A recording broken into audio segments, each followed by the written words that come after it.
Arriba! Looking tayo mga kainday ng damit for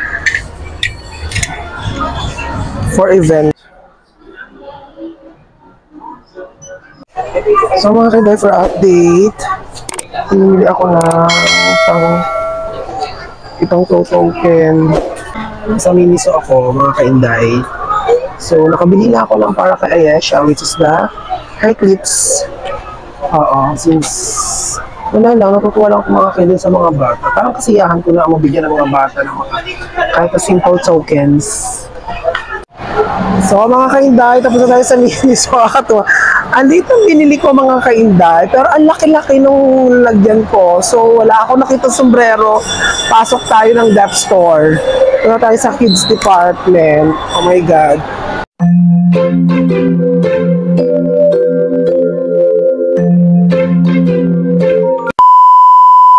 Magbabasket po kayo. Magbabasket po. Basket? Okay na yan, girl. Hawak ko na. Sige, go. Baka pag magdala ako ng basket, madami ang mabili ko. Ang hinahanap ko lang naman ay sombrero. Yun po. Bukod dito, meron pa po bang iba? Hindi ko rin sure. Bilang nandiyan lang naman kayo, say to hi to my vlog. Hello po. Sila po from SM Batangas po. Yan mo ate, maganda ka naman. Eto nga mukha ko ito. Diba? Ulit daw po. Hello po. Ayan. Tapos ang gift wrapper yung nasa taas. Yung pinagkuhanan ko na rin. Ito kayong SM Advantage card? I have naman po. Napaka-social naman yung magsalita. Yes po, ano po yun? I have the SM Advantage card. The white one po. The white one. That was the small. Earning points lang. So it cannot be po doon sa ano. Pero pwede niyo po siya i-convert into blue one. Then yung point niyo doon sa... Ako kasi siya magsalita nito. Ano pangalan mo ate? Napaka-social na magsalita eh. You have to convert naman the white one to the blue one. Do you have any the green one? Nothing, okay. Sosyalan. Bakit lang green ano? Pure gold. Pure gold. Tapos yung pula City Mart. Sosyalan. Tapos ang dilaw ay yung nasa Walter Mart. Diyos ko. Karatalino na mga sales lady dito sa SM. Sige po, thank you sa counter. Yung inyong white smack into blue. Siya, walang SM sa army. Hindi nila naman sa Batangas meron. Sa Dagatan, may SM ka doon. Okay, thank you girls ha. Salamat. Counter na ako. Thank you po. Thank you. So, saan counter? Ako pala.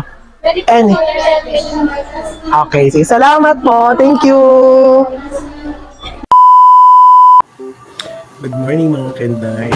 Early in the morning. At ang ginagawa ko po, ako po ay nagbabaklas ng lumpia wrapper kasi po ako ay maglulumpia. Isa sa mga menu namin ay ang lumpia. So since today is 31 at talagang maaga ay gusto ko maaga ako magsimula ng aking mga gagawin para bago mag alas 9, mamayang gabi o alas 10, ako ay ready na, waiting na lang para sa 12 midnight sa lubong sa bagong taon, 2025. Magpapatoast ako ng buns with peanut butter. So ay mga kainday, para sa lumpia akong gagawin. So ayan, nagpagiling na ako mga kainday ng karne with carrots, bawang, sibuyas. At ngayon nilalagyan ko siya ng itlog. So ang nilagay ko dyan parang 3 itlog mga kainday. Tapos minix well ko lang yan, mahinalo ko lang yan mga kainday para manuot talaga at ma-mix siya ng maayos. After that, naglagay ako mga kainday ng isang oyster sauce. Mga kainday, maliit lang ang nilagay ko dyan ng oyster sauce. Tapos nilagyan ko ng asin, nilagyan ko ng paminta. Yung tansya-tansya lang na paminta mga kainday. At saka nilagyan ko ng pampalasa. Tapos sinalo ko ulang ulit mga kainday para ma-mix well siya. And after that, naglagay na ako ng harina. Tansyahan din mga kainday ang paglagay ko ng harina at baka naman mapasobra. After nyan, hinalo-halo ko lang ulit para talagang mabalanse at mahalo ng maayos. Tapos syempre, hindi mawawala ang keso. Halo ulit mga kainday. And after that, nung okay na, nag-start na ako magbalot ng aking lumpia kasi marami pang mga nakapilang gagawin. So after ko magbalot mga kainday, inilagay ko siya sa rep para medyo malambot siya mamayang gabi pag kinuha at pag prinito, at saka para mas manuot yung lasa mga kainday. And after ko mga kainday doon sa lumpia, so ito ang sunod kong dish. So ako ay magmamarinate ng baboy para sa pang barbecue mamayang gabi, no? So ang una kong ginawa mga kainday, naglagay lang ako ng konting toyo. Tansyahan din ito mga kainday. Talagang lahat po ito ay tansyahan. After that, isang oyster sauce ulit mga kainday. Yung maliit lang. Oo. Parang 1 kilo kalahati lang yata itong baboy ko. And then, tansyahan din po sa ketchup. So, ayan, banana ketchup ang ginamit natin. Haluin lang po ng maayos para po lahat ay malagyan at magkalasa at evenly. Evenly. Tapos, silagyan ko po mga kainday ng kalamansi. Hindi ko na ilis sa mga buto mga kainday ha, kasi mamarinate lang naman siya. After that, bawang. Inilagay ko na, hinalo ko ulit. Parang 3 kalamansi yata inilagay ko doon o 4. So, hinalo ko ulit siya mga kainday. And after that, naglagay ako ng Mamacita's barbecue mix. Oo, para mas maging powerful at parang mas malasang ating barbecue. At masarap na masarap. So, ayan, hinalo ko lang ng hinalo mga kainday. And after that, maya po, mamarinate, ibababa. Okay, yun ang mga kainday. Tapos na ako mag-marinate ng aking pong barbecue para mamaya, at si Darren na magmamarinate, ay si Darren na magbabarbecue na. So, minarinate ko na muna siya, tapos nilagay ko sa ref. So, ngayon, ang gagawin ko ay magluluto na ako ng chicken adobo sa gata. Yung naglalangis-langis mga kainday. So, nagpisa muna ako mga kainday na luya. Gusto mo natin luya, pampaalis lang sa. So, it's like mga kainday typical na chicken adobo, pero lalagyan natin ng gata tapos medyo creamy.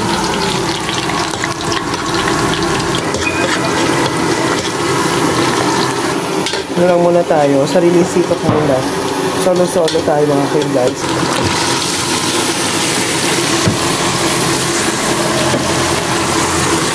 Sasangkutsahin ko muna to mga kainday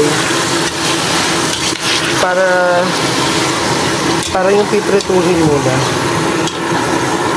So, chicken. Lalagyan ko siya mga kainday ng paminta. So, lalagyan ko muna siya ng paminta para manuot yung lasa. At parang napadami na naman ang paminta.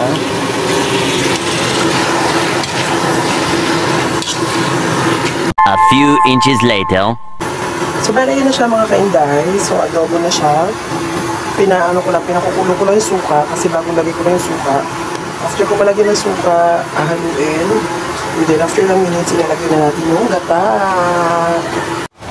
So, bali ngayon mga kainday, habang naantay ko yung mag-evaporate yung suka, ngayon ay maglilinis tayo ng pang garlic seafood. So, ayan, meron tayong crabs, meron tayong hipon, meron tayong tahong. Lilinis ako muna ng tahong. Lilinisan ko muna ito lahat. Tapos, para ma-prepare ko na kasi i-blanch ko siya maya-maya. And next mga kainday, nilagay ko na yung gata para sa aking chicken adobo sa gata. And after that, kung may lagay, pinakuluan ko siya hanggang maglangis-langis mga kainday. And after that, hinango ko na at inilagay ko na siya sa tabi. Next ako mga kainday ay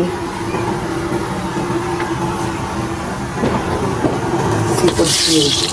Ay, butter seafood. So, kailangan natin magkaroon ng butter. So, meron tayong crab at saka tahong sa ilalim. Tahong, crab at saka hipon.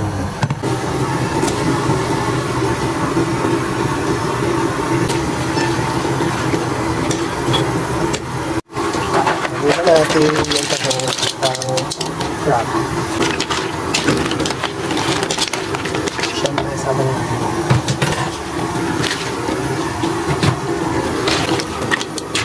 Okay, then mix it well para yung utay ng donut din sa freezer sa kabila.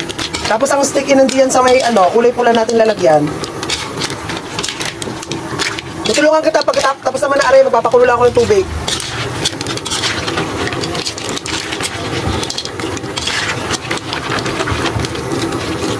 "12 seconds later." Next po ay barbecue. So nagpakulo na ako. Habang nagpapakulo ako ng tubig para sa pasta. The next is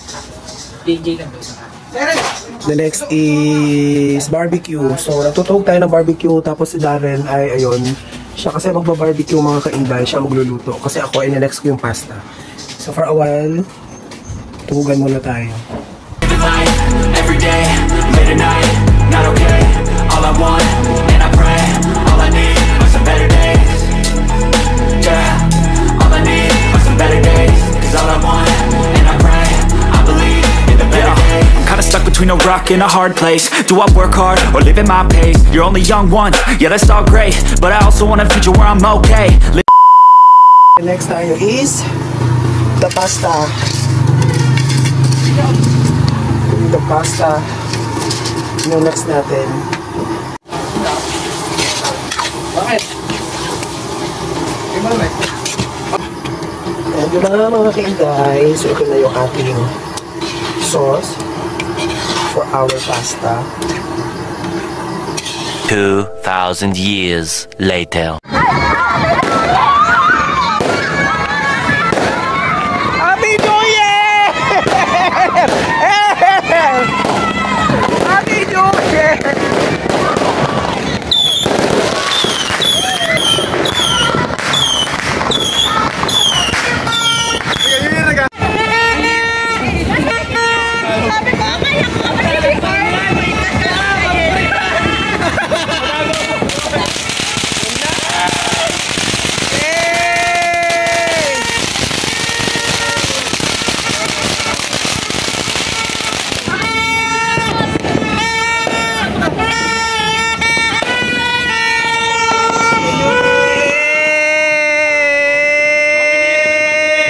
Yun na yun! Yun na yun! Yes!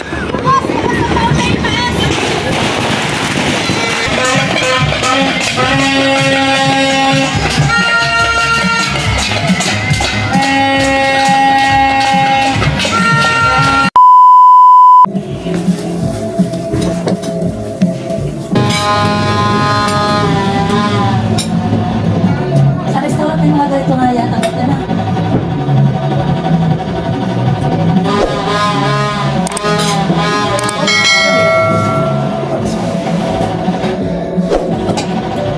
Butoy, patay mo ng tubig niyang. Sabi,